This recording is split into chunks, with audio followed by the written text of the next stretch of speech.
ತಿಂಗಳಲ್ಲಿ ನಡೆಯುತ್ತದೆ. ನನ್ನ ಮೊದಲನೇ ಅನಿಸಿಕೆ ಅಂದರೆ ನೀವೇನು 3 ವಿಷಯ ಇಟ್ಟಿದ್ದೀರಿ, ಈ 3 ವಿಷಯದ ಮೇಲೆ 3 ಕಿರುಹೊತ್ತಿಗೆಗಳನ್ನು ಮಾಡಿ. ಅದು ಇಷ್ಟು ಪರಿಪೂರ್ಣವಾಗಿರಬೇಕು, ಕಡಿಮೆ ಶಬ್ದಗಳಲ್ಲಿರಬೇಕು. ಅದರ ಮೇಲೇ ಆ ಸಮ್ಮೇಳನದಲ್ಲಿ ಮುಖ್ಯ ಚರ್ಚೆ ನಡೀಬೇಕು. ಇದು ಅತ್ಯಂತ ಅವಶ್ಯಕ ಅಂತ ನನಗೆ ಅನಿಸುತ್ತದೆ.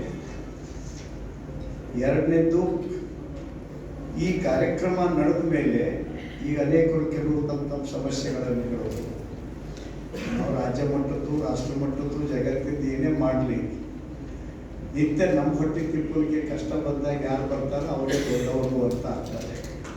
ಅದಕ್ಕೆ ಈ ರೈತ ಸಂಘದ ಪ್ರಮುಖರು ಇದಕ್ಕೆ ಒಂದು ವಿಂಡೋ ಟೈಪಿನಲ್ಲಿ ಚೆನ್ನಾಗಿ ವರ್ಕಿಂಗ್ ಸಿಸ್ಟಮ್ ಮಾಡಿ, ಮತ್ತು ಅದು ಮಾಡಬೇಕಾದ್ರೆ ನೀವು ಒಂದು ದೊಡ್ಡ ಮೆರವಣಿಗೆ ಮಾಡಿ ದೊಡ್ಡ ಶಕ್ತಿ ತೋರಿಸಿದಾಗಲೇ ಆ ರೈತ ನಾಯಕ ಫೋನ್ ಮಾಡಿದ್ರೆ ಆಫೀಸರ್ ಕೇಳ್ತಾರೆ, ಇದಕ್ಕೆ ಕೇಳಂಗಿಲ್ಲ.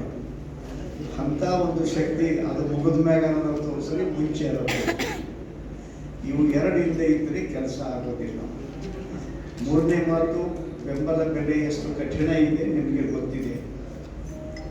ದೊಡ್ಡ ಸಂಘರ್ಷ 11 ತಿಂಗಳು ನಡೆದು 700 ಜನ ರೈತರು ಸತ್ತರು. ಅವತ್ತೇನಾದರೂ ಆ ಬಲಿದಾನ ಆಗಿದ್ದಿಲ್ಲ ಅಂತಂದರೆ ಇಡೀ ಭಾರತ ದೇಶದಲ್ಲಿ ಕಂಪನಿಗಳು ಬಂದ್ಬಿಡ್ತಿದ್ವು. ನೀವೆಲ್ಲ ಆ ಕಂಪನಿ ಮೆಂಬರ್ ಆಗಿರ್ತಿದ್ರಿ. ಕಂಪನಿ ನಿಯಮ ಏನು ಹೇಳ್ತದಪ್ಪ ಅಂತಂದರೆ 51% ಯಾವುದು ಶೇರ್ ಅದ ಅವನೇ ಮಾಲಕ, ಬಾಕಿದ್ರು ಕೊಟ್ಟಿದ್ದು ಸುಮ್ಮನೆ ಕೊಡಬೇಕು, ಯಾರಿಗೇನು ಪಗಾರ ಕೊಡಬೇಕು, ಯಾರಿಗೇನು ಮಾಡಬೇಕು. ಈ ರೀತಿ ಬಹುದೊಡ್ಡ ದುರಂತದಿಂದ ಅವರು 700 ಜನ ತಮ್ಮ ಪ್ರಾಣವನ್ನು ಕೊಟ್ಟು ಉಳಿಸಿದ್ದಾರೆ. ಬೆಂಬಲ ಬೆಲೆ ನಮಗೆ ಸಿಗಲಿಕ್ಕಿಲ್ಲ, ಆದರೆ ಬಹುದೊಡ್ಡ ದುರಂತದಿಂದ ಈ ದೇಶವನ್ನು ಕಾಪಾಡಿದ್ದಾರೆ. ಪ್ರಧಾನಮಂತ್ರಿಗಳು ತಮ್ಮ ಜೀವನದಲ್ಲಿ ಮೊದಲನೇ ಸಲ ಸೋಲು ಒಪ್ಪಿಕೊಂಡಿದ್ದಂದ್ರೆ ಇದೇ ಒಂದು ರೈತರ ಹೋರಾಟಕ್ಕೆ. ನಾನಿನ್ ತಪ್ಪಾಗ್ಯದ ಅಥವಾ ನಾನು ನಿಮಗೆ ತಿಳಿಸೋದರಲ್ಲಿ ಅಸಫಲ ಆಗಿದ್ದೇನೆ ಅಂತ ಹೇಳಿದ್ದೀನಿ. ಮತ್ತು ಯಾವುದೇ ಡಿಮ್ಯಾಂಡ್ ಇಟ್ಟರು ಅದು ಒಂದೇ ದಿವಸದಲ್ಲಿ ಆಗ್ತದೆ ಅಂತ ದಯಮಾಡಿ ಕಲ್ಪನೆ ಮಾಡಲಿಕ್ಕೆ ಹೋಗಬೇಡಿ. ಅವ್ರು ಅಷ್ಟು ದೊಡ್ಡ ಎಜುಕೇಷನ್ ನಾವು ಮಾಡ್ಲಿಕ್ಕಾಗ್ತದ? ಅದರ ಕಥೆಯೆಲ್ಲ ಕೇಳಿದ್ವಿ ರೈತ ಹಿರಿಯ ನಾಯಕರು, ಅಷ್ಟು ಸರಳ ಅಲ್ಲ.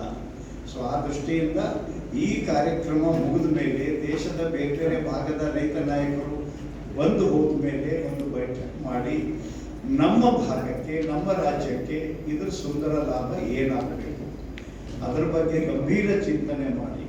ಈ ರೀತಿಯ ದಿನನಿತ್ಯ ಸಮಸ್ಯೆಗಳು ಬರ್ತವೆ, ಅದಕ್ಕೆ ಉತ್ತರ ಕೊಡುವ ಕೆಲಸ ಮಾಡಿದಾಗ ಮಾತ್ರ ಈ ರೈತ ಸಂಘದ ಗೌರವ ಹೆಚ್ಚಿಗಾಗುತ್ತೆ. ಇದ್ರ ಕಡೆ ಹೆಚ್ಚು ಗಮನ ಕೊಡಬೇಕು. ನಮ್ಮ